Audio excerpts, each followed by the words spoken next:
Good morning, entrepreneurs. You're tuned into the Non-Corporate Network.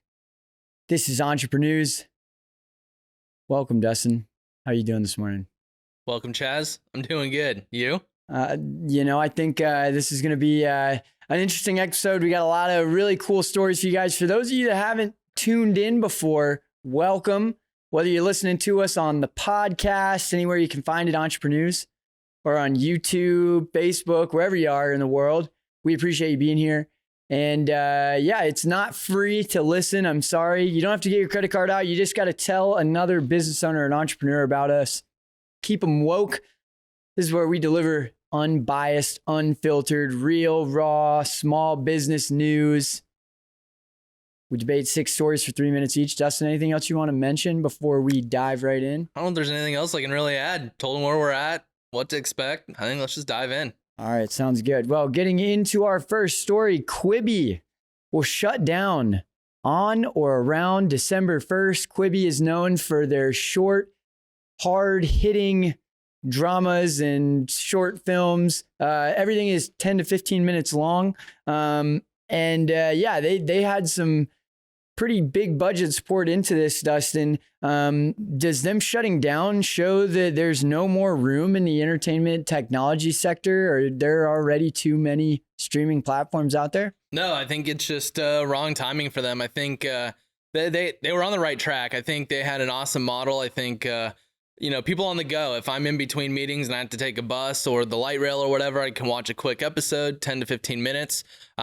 People's attention spans are getting shorter and shorter. I mean, everyone can say that. I mean, it's with social media and everything, it's just the timing wasn't there with everyone, coronavirus coming in, people being locked down. It's people wanted longer episodes. They're okay with longer shows, and there was just not much demand. But, I think there's a lot of overlap between the Amazons and Netflix and all that. They have the same type of stuff, where Quibi, huge differentiators, and that it was shorter episodes, and they actually used Hollywood actors and actresses. So I think it was just wrong timing. And they put a lot of money into it, but I mean, I'm looking at the numbers here on streaming platforms, and you got Netflix almost has 200 million users. You got Disney Plus with over 60 million. You got Hulu with 25 million. You got HBO with about 5 million, 4 million of them. And then you got to compete with Facebook and YouTube as well. And so, I think that there is, and then cable, obviously. I mean, there's so many different ways to consume content, especially just online. And so I wonder if there is a clear path here. Because, I mean, you're also seeing a lot of companies like Peacock. I don't know if you've seen Peacock come out and offer their streaming service completely free. And so I think that it's going to be a race to the bottom here in terms of, who can offer the best service. Yeah, I mean, you mentioned Peacock, but that's just showing what's on normal TV. It's just you're going to get more ads, and that's why it's free. You got the Facebook. It's, they have good content, user-generated content, but there aren't Hollywood actors and actresses. There aren't, huge budget story writers and working on scripts. I really think that this was a huge opportunity, but just timing and when it came out was just horrible. I mean, it's again, I do agree that there's a growing number of platforms and it's getting tough to choose, but in terms of how they're all different, I think this platform had the biggest differentiator between them all, because like I said, the Hulus, the Netflix and all that, they stream all the same content. There isn't a whole lot of unique content. Think about the fact, I mean, I'm looking at it like Netflix made $20 billion last year. The licensing agreements for the big shows, Friends, Seinfeld, like these huge shows are hundreds of millions, if not billions of dollars for the agreements that they're making. So, you got to come correct with your funding. And, I think it's too high of a barrier to entry now. Yeah. It'll be interesting to see what happens. Getting into our next story, Uber and Lyft lose appeal in court. And this is following a story that we reported on a few times now about 1099 workers wanting to become actual employees. It is on the floor in California, Prop 22. And so, I mean, Dustin, are gig workers employees or not? It seems that the court has ruled that they have to be employees now, but what is this going to do for the gig economy? Yeah, I mean, by law, there are no more gig economy workers when it comes to Lyft and Uber. I mean, it's, if they just pass this law and everyone that works for them is now an employee, you give up that gig worker title for the most part. I mean, the definition no longer stands. It'd be interesting to see how this all plays out, because they've done a good job at disrupting an industry and getting rid of the taxi industry. But with this, it's going to increase their costs, and they're going to have to increase fares, which then it kind of brings back taxis and all that a little bit more. And so there's going to be a big mix up in this entire industry. And I don't know if they can last, but I mean, yeah, it is going to be a big expense. I mean, you mentioned in the last article, how much they spent lobbying. I wonder, if they kind of regret spending all that money. It was hundreds of millions of dollars. They had about 100 million, 150 million that they were going to be using. And the story broke on August 10th that they were going to have to consider these people employees, and they've appealed it. And now I think it's big that they got the appeal process done before the election. And so I think that I'm sure they were banking on trying to at least have it dangle through the next election and not have to worry about getting it on the ballot. But yeah, I mean, it's interesting. And I look at this and go, gig economy workers, it's like saying a square is a circle, Dustin. Like gig economy versus employee, like you can't be both. A gig economy worker cannot be considered an employee. You're no longer a gig economy worker. It's like you give up that freedom of being a gig economy worker by getting a W-4. And so I think that the way that we're looking at this is all wrong. Like you can be a gig economy worker. That's not bad, but it's just different than being a W-4. Yeah, I mean, it comes down to taxes and how they can control your day. And I think just like every other business, working in the agency world, you have employees that are there that are W-4. You have other contractors that come in and work whatever hours they want as long as they get the work done. And there's a separation between the two. I don't understand why there can't be a separation between these companies. I don't understand why it has to be employee or gig economy worker, and why it can't be both, depending on how the employer and employee or a contractor want to structure that relationship. Whether it is, Lyft says you gotta drive during these hours, 9 to 5 or 12 to whatever those hours are, you're an employee. If you want to work your cake and eat it too. Exactly. And I just don't understand why there isn't that separation here, depending on how the employee wants to move forward, whether they do want to. That's the whole thing. I mean, it's hard. You want to sympathize with these people because it is a hard time, but it's an oxymoron, right? Like you can't be both. Well, getting into our next story, bringing it back to Arizona here. Arizona gains more jobs last month, but unemployment rate still rises.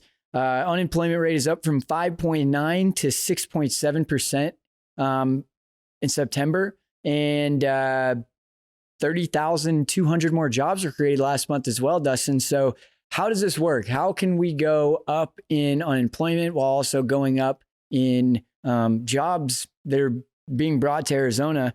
What do you think? It's a correlation between the two, and just one. I mean, jobs are being created, jobs are being fulfilled because we have more people coming. It's just there's more people coming than jobs can be created. And I think there's going to be a lag. I mean, as more people come, it's going to take a month or two for demand to go up in certain industries or whatever it may be, and then the hiring process starts and the jobs will be created.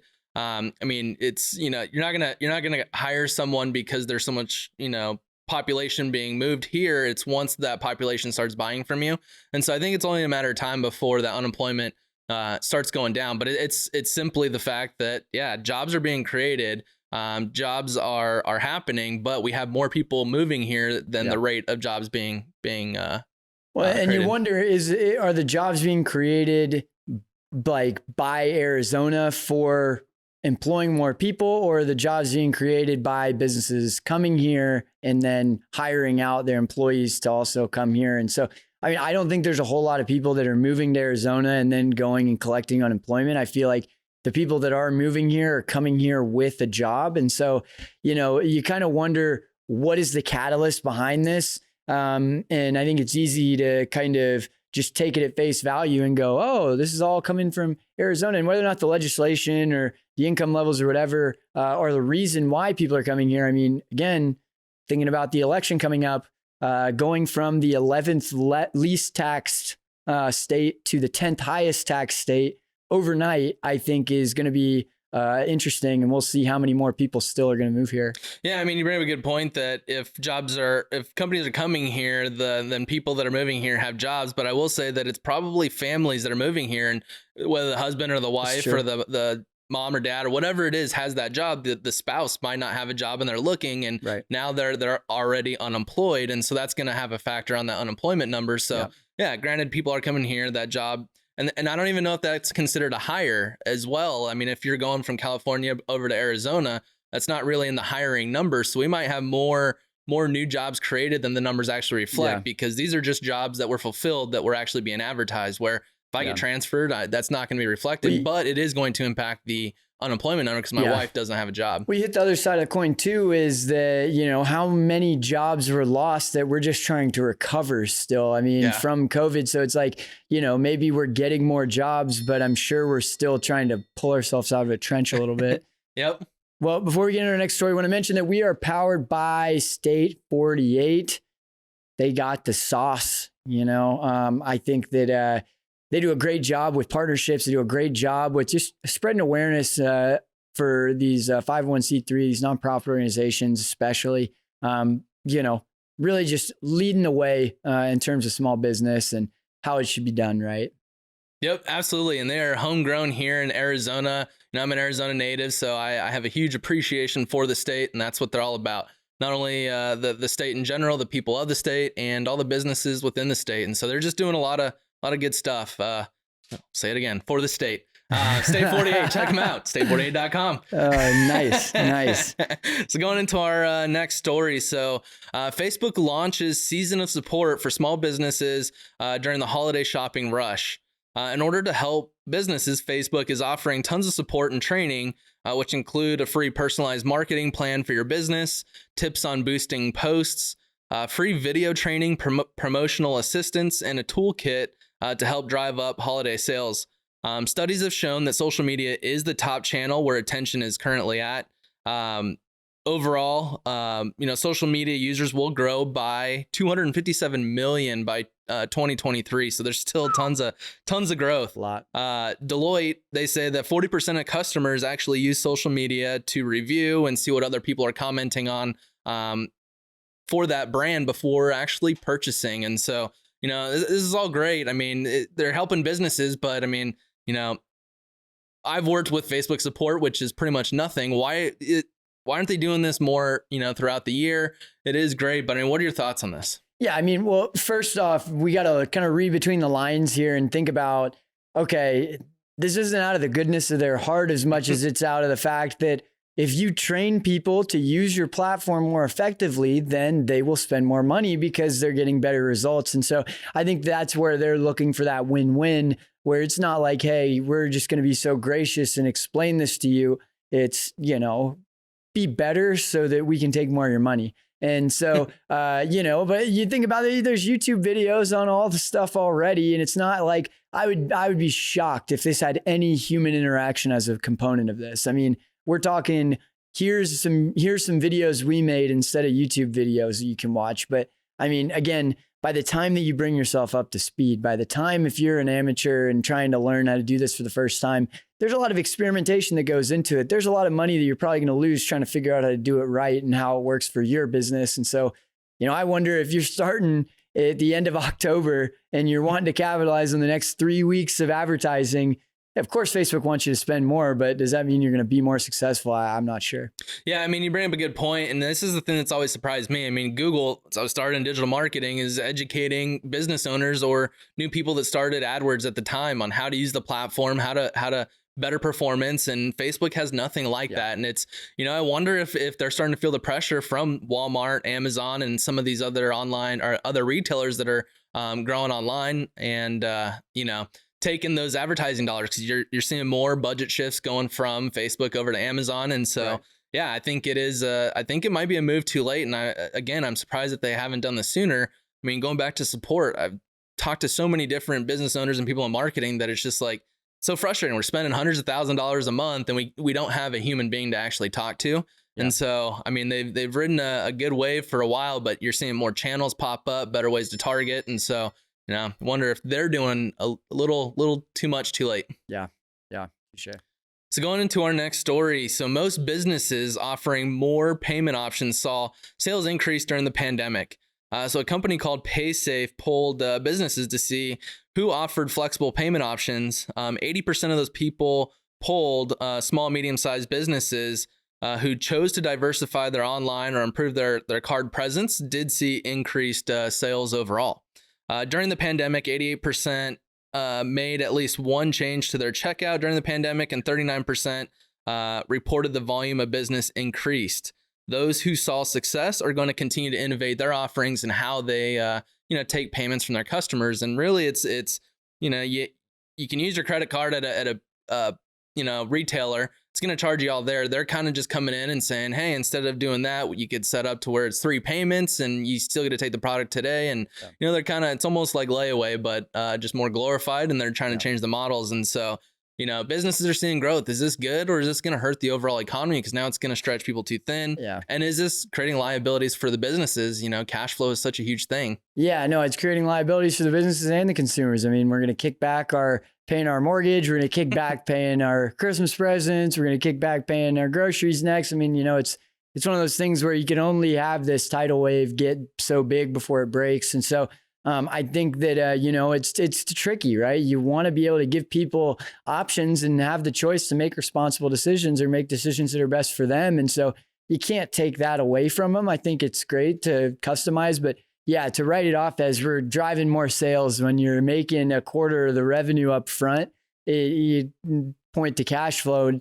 Not everybody is Walmart. Not everybody is Google. Not everybody is sitting on 100 million plus cash reserves. And so I think, thinking about that, it's hard to feel great as a small business owner to, start giving out loans. Yeah, no, and you bring up a good point. I mean, how many people might be banking on, next round of stimulus is coming and going to make these purchases, and it's still not here, but now it's due. I can't pay the bill, and now the retailer's out that money. But I think, I do appreciate that, trying to create flexibility and more offerings for the consumer. That's what always wins. And I think it comes down to being a smart business owner, knowing how much can you loan out before it's going to impact your business. And, but I mean, that's all new waters for small businesses. They've never had to really think through that, but I mean, it'll be interesting to see, because it's, to your point, forbearance is coming up that you have to pay. I mean, there might see a huge tidal wave of. There's enough coffee shops out here that charge like $6 for a cup of coffee. It's like, I'll pay $2 now and we'll worry about the other $4 later. I mean, like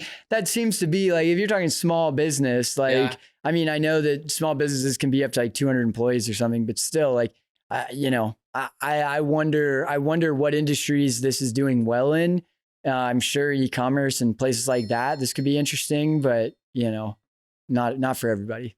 Yep. So going on to our final story. So a salon here locally, ROLFS Global, is going to partner with ASU and MCC to launch the first higher education pathway for beauty pros. Like I said, it is a local salon, and they want to partner with the local colleges to create an associate's degree and a bachelor's degree. One from MCC and one from ASU. The courses will teach students skills in finance, marketing, leadership, ethics, communications, and evidence-based decision-making, data-driven decisions. They have created expedited tracks, so you can get your associates in a year, you can get your bachelor's in 2. The goal would be to see success here locally in Arizona and then roll this out nationally. And to confirm, I mean, there's a lot of places where you can get your esthetician license, or you can get your license. This would be after that. Once you get that, you would have to go here, and it sounds more like they're teaching business and business leadership specifically in the beauty industry. So, is this going to help the overall industry, or is this more of a money play? Yeah, no, I mean, I think it's always great to be the first one to do it, right? So that's a plus no matter what. I think that when you're getting into the workforce, especially in an industry like this, you can't just read it off of a sheet of paper and know what it's like. I think that going to the school of hard knocks to an extent is, especially in this kind of financial climate, I think that, it could be a better path for some people. Obviously, like if they're trying to train you into running your own salon, then you're not going to really get much value out of walking around saying, hey, I've got this college degree. Like it's still on you now. And now you have $40,000 of loans to pay. So it's like, I think that, thinking about how this works as it relates to you is important. I mean, I'm sure there's some like really high-end beauty salons, or this isn't my field, Dustin, but I'm sure there's places where maybe that would be valuable to where you could work with celebrities or whatever it is. So, I mean, I think you got to choose a pathway here, but I'm always on the team of, you're only going to learn by doing. Yeah, I mean, I'm a huge believer of that. The thing that I do like here is, I mean, even though you might not be taught how to run a business, I mean, you can get taught the theory, but the actual practical part in doing it is different. But, going to school and getting the education there, I mean, there's a huge opportunity for networking. And I think that's where there might be some value. Granted, I mean, bring up a good point. This is after you get your license, which 15, 20 grand in and of itself. This would probably be another 20, 30, 40 grand. So, I mean, to even start your business, you're already in the whole $100,000, but you can create some awesome networking opportunities that you can leverage as you grow, which will be way more ROI positive than that 100,000 or whatever it was you got done. So. Are you willing to bet that you're going to make more than 100,000 in your career in this field? And, maybe it does take a couple years to dig yourself out. But again, all comes down to where are you trying to go? What is the outcome you're looking for? But no, it's cool that they're the first to do it. And I'm sure that they won't be the last, Well, looking back at the stories, this stuff's very interesting today.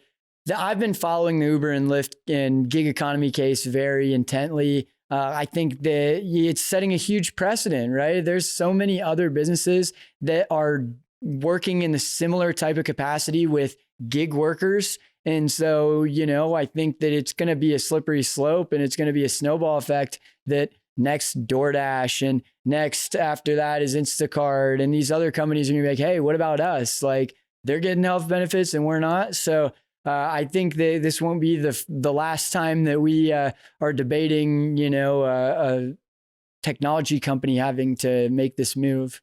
Yeah. No, my favorite is Arizona gains jobs, but unemployment goes up. It's a weird correlation, but I think that unemployment number is going to go down as more people move here. It's going to create more jobs. It's just kind of a ripple effect. It'll just take some time. Over 30,000 jobs in a month. That's a lot. I mean, that seems like a pretty good amount. I mean, we have 7 million people in Arizona. Yeah. 30,000 is pretty decent amount compared to the total population for 1 month. So, yeah. Well, thank you guys for tuning in today. Again, you've been watching the Non-Corporate Network, the worldwide leader in entrepreneurship. This has been Entreprenews. Again, it's not free. We got to tax you. You got to tell an entrepreneur about us. You got to tell somebody that's a business owner about us. We want to keep you woke with real, authentic news. We're not on some political agenda. But yeah, Dustin, anything you want to mention before we dive out of here? Appreciate you guys tuning in. Make it a good weekend, and we'll talk next week. See ya.